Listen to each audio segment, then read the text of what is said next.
Now allow me to reintroduce myself. They call me J-O-N to the easy E-N. Know that we undefeated, y'all are beneath them speeches trying to air a grievance. But his lines are overhead, better check the air for clearance. Call the tower, this is ours, clear the heat, the air apparent. Really, I've never been better. Legacy, this is forever. All the more times I've been stepping, I'm raising the bar, you can go ahead and measure. Think about time for a toast. Time that we welcome to go. Yo, when just leaving, I think about time that somebody go get on their coat. Welcome into the Fantasy Six Pack 2023 NFL Team Previews. I am Dave Eddy, joined by my handsome co-host here, Mike LaPlant. Well, you shouldn't have. I shouldn't have, you're right, but I did anyways. Every now and then you gotta lie to the people, Mike. Today we're going to be talking about the Tennessee Titans. Before we jump into things, go ahead and do us a quick favor.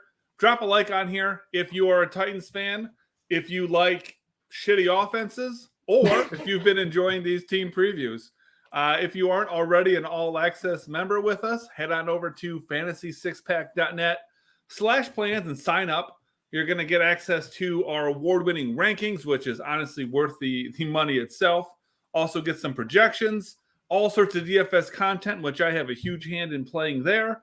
And then not to mention, probably my favorite part outside of the rankings is being invited to join our private Discord channel where you not just have all of the Fantasy Six-Pack analysts, but you've also got plenty of fans to chit-chat about football, ask us questions. We really like the league-specific ones because they can be so interesting and complicated and get a variety of opinions on those. But, Mike, you ready to talk some Tennessee Titans with me, bud?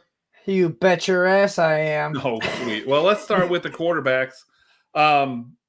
Because I think this is an interesting room here. We start off with Ryan Tannehill, who 2 or 3 years ago I would have argued to say I think he's probably the most underrated fantasy quarterback in the league. Then we have Will Levis, who was almost a surefire first-round pick in this year's draft, and he falls, and Titans get him a little bit later. Then we got Malik Willis, who was going to be a top 5 pick potentially, 2 years ago, and he has a precipitous drop and doesn't go there. So lots of potential in this quarterback room, but I don't know what it's gonna amount to. So just follow along with me on this, Mike. It's gonna sound like I'm not making sense, but I'll get there. Okay. Tennessee Titans defense allowed the most passing yards, in the NFL last season. Over 4,500 yards in the air. They made the Lions passing defense look fantastic. Offense averaged 17.5 points a game, so 28th best in the league. If the defense is that bad again, which it may well be, and if Tannehill is that bad again, which he probably will be, it really becomes a question of how long before we see Will Levis as a starting quarterback on this team. And that's mostly what I'd like to know from you, sir. We saw, last year they drafted Malik Willis, kind of hoping that he was going to be that, working piece behind Tannehill. Maybe he develops into the guy after Tannehill. Clearly, that just didn't work. So they reinvest. You think Anthony Richardson is raw? Let me introduce you to Malik Willis. Big time, and way less athletic than Richardson. Oh, yeah, everybody is. So they decided to reinvest this year into Will Levis. All right, everyone expected him. He had first round grades, first round potential. He fell, had that precipitous drop. When the draft started, Mike, he was the odds-on betting favorite to be the second overall quarterback selected. Jeez. So he completely fell. He almost, you could say it as you want, but he almost had an Aaron Rodgers-esque fall. Yeah. All right. I'm not saying it, it is what it is, but it's similar in my opinion. So, they reinvest this year because they had no faith in Malik Willis, which is completely warranted after what we saw last year. All right. The thing about coaches and rookie quarterbacks is they usually like to implement them after the bye week. All right. Now we got somewhat of an early bye week this year with the Tennessee Titans. Week 7 is their bye week this year. So, I wouldn't be shocked if we see Will Levis come in at week 8. If the Titans come out 1-6, 2-5. Very possible.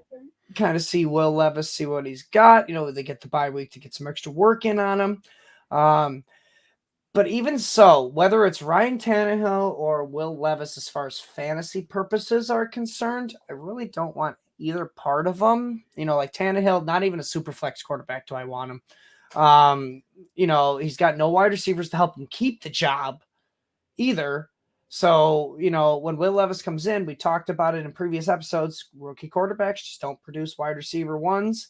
So as far as fantasy purposes are concerned, I really don't want either of them. But as like NFL purposes are concerned, I want to see what Will Levis does sooner rather than later. Yeah, it'll be interesting to see. He's going to get a shot at some point this year, I think. Like you said, bye week or after the bye week is very common. So if I had to put money down on it, I would say we see Will Levis in week 8. Let's go to the exciting portion of this team's offense, the X, because they are led by, I think a guy that everybody likes, Derrick Henry. And then we got Hassan Haskins, former Michigan Wolverine, Tajay Spears, and Julius Chestnut. I believe that's Joey's brother. This running back room almost seemingly didn't have Derrick Henry because a lot of rumors in the offseason about, him being on the trade block. I think at one point, I can't remember who the guy was. Maybe you would remember. It was reporting he was being dealt to the Eagles, and obviously that didn't happen. Instead, I do not remember, unfortunately. You know what I'm talking about, though, right? Anyway. Yes, I do remember that rumor. Yeah. Anyways, instead they decided, of course, to go with DeAndre Swift instead of Derrick Henry. Obviously, they wanted, the better running back there. So, but of course, like I said, nothing actually ended up happening. Derrick Henry, very much part of this offense. Last year finished as the RB4, both PPR and half PPR. Fantasy data ADP currently shows him as going as running back 8 and 21st overall. Now, do you think that is a fair ADP for, a running back that in reality, if healthy, has a ceiling of, RB1 without question? Simplest way I can put it is yes, at where he's going for the ADP at running back 8. This is probably the cheapest you're going to get Derrick Henry since he became a starter for the Tennessee Titans. And with that being said, since he became a starter for the Tennessee Titans in 2018, he has had, those are 5 years. Out of those 5 years, he has 3 years with 300 plus touch seasons. So like the volume alone is going to push him to his floor at RB8, where he's being drafted right now, just alone on that. And if this offense can take a step forward from last year, it's very possible he could crack that top 5 potential, because here's the thing.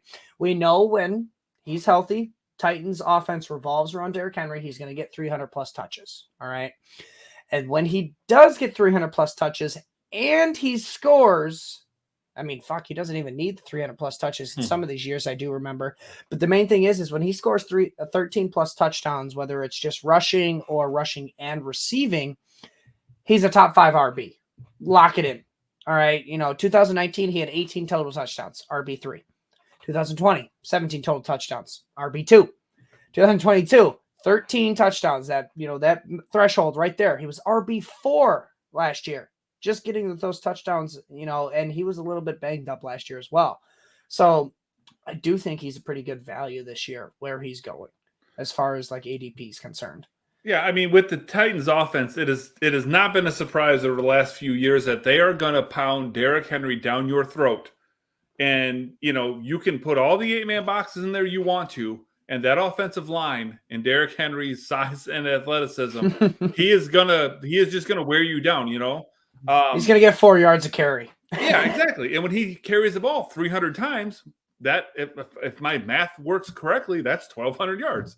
And so we talked on previous videos that there are not really any workhorse running backs in the NFL anymore. Derrick Henry is the exception to that rule. Derrick Henry will get as many touches as he can handle because A, it's Derrick Henry, and B, this offense needs him to do that. The only way that this team has a prayer is if Derrick Henry is dominant. This offense goes through Derrick Henry. When they switch to Will Levis, they're going to lean on Derrick Henry. This is the Derrick Henry show in a nutshell. So I agree with you. This is the Derrick Henry team, not just show. Let's be honest. Yeah, for sure, man, for sure. But as much as I don't want to do it, let's move on to those wide receivers. Do we have to? We have to. contractually obligated to talk about these guys. We start off with Treylon No matter Burks. how bad they are. Yeah, well, hey, it is what it is, man. They're all better athletes than we are, Mike. I tell you that. That's fair. Treylon Burks, Nick Westbrook-Akine, Kyle Phillips, Racy McMath. See, he would have been able to do the 300 carries at 4 yards a carry, McMath. Colton Dowell, and then good old Chris Moore. Yeah, man. This is the worst wide receiver group in the league, in my opinion, and I don't honestly know that it's that close. I know that you'll give some examples, but I think this is the one. Robert Woods was the target leader last year, so what does that tell you? He had 91. He has now since moved on. And that 91 was tied for 44th most amongst the league. So even their top target getter wasn't even, it wasn't even that great. But I guess ultimately we'll just make it as simple as we can, because the question really boils down to, other than possibly Treylon Burks, is there anyone else in this group here that could make a fantasy impact this year? Plain and simple, no. I want no part of this wide receiver group outside of Burks, and even so, I'm not like reaching in drafts to get Burks. He's not like a breakout season candidate that I think of with the quarterback situation here. Granted, he is one of the only options in my opinion. But unless Vrabel decides to just have a complete scheme change this year, this is, like you said, a run first offense. Run first and run second offense. So, I mean, there's just not enough volume to go around. I did a little deep digging here. Out of all 32 NFL teams, Tennessee is one of 6 teams that did not have at least 100+ target receiver last year. All right. Out of those 6 teams was Tennessee, the Giants, New England Patriots, Houston Texans, Chicago Bears, and Baltimore Ravens. I will not include the Los Angeles Rams because Cooper Kupp had 98 targets through 10 weeks and was clearly going to get 100+ targets if he did not get shut down with the injury. So we'll, exclude them. But point is here, no NFL teams are going to produce a wide receiver one if they don't have a guy who, at least is getting a minimum of 100+ targets, because the highest wide receiver produced out of all 6 of those offenses last year was Jacoby Myers at wide receiver 28. So essentially your ceiling is capped at low wide receiver 2 value if you're not getting 100+ targets. I want no part of this offense unless it's just complete value drafting to me. You know what I mean? Other than outside of Derrick Henry. Mike, let me give you a preview of this offense real quick. Do you remember last year, Patriots had the game where Mac Jones threw the ball like 2 or 3 times? That's going to be the game script for the Tennessee Titans this year. And, well, it should be. But let's move on to the tight ends here. It's going to be the Bears the first couple games of the year where they just threw it 18 times a game. Yeah. Tight ends, we got Chig Okonkwo, Trevin Wesco, and Josh, I guess we'll say Wiley. For lack of a better guess. Wiley Coyote. Yeah, man. So, Chig does have some sleeper value here. According to fantasy data, showing him currently as the tight end 12, 125th overall coming off the board. I think that with the lack of other pass catching options here, that makes Okonkwo's value, all the more better. But what do you think this year as far as what are you doing with Chig? Where do you think he falls? If you cannot obviously get, because, you agree with me when it comes to drafting tight ends. It's either you get the top tier, Kelsey, Andrews, or you are waiting and just grabbing from the bargain bin of tight ends, because it's not worth drafting another tight end in that range where you could just build solid depth of wide receivers, running backs, and you can just get a guy like Chig Okonkwo. In those later rounds, 125th overall, we're talking like 10th round, 11th, 12th round type of value here. Okonkwo has the ability to be the number 1 or at least minimum number 2 option in this offense. top 7 targets last year for tight ends was Dalton Schultz. He had 89 plus targets. We just talked about it. Robert Woods had 91. Yep. So, I mean, it's very in the realm of possibility that Okonkwo can be that target leader with 91 and, easily finish as a top 10 tight end, because Dalton Schultz last year with those 89 plus targets finished as a top 10 tight end. Even so, let's be honest though, tight ends is just a complete wasteland. So even if you're top 10, it's probably not that valuable, but it's still better than having somebody, Robert Tonyan. Yeah, I was just going to say Robert Tonyan or even Taysom Hill. I mean, nobody wants to be starting Taysom Hill. So I would be taking, I do target him a lot in my best ball drafts, because you don't have to choose when you want to play him. But if you can't get those top tier guys, target Chig. He's got sleeper potential, this value. Everybody's trying to find that next tight end to break out. He's got that potential. And I will echo something that you've mentioned in some of our other videos together that, and I'll revise it a little bit, but anytime that we can find a tight end that we think has a possibility to be, even second or third on the team in targets, that's a guy that we're interested in, because volume will eventually pay off in some form.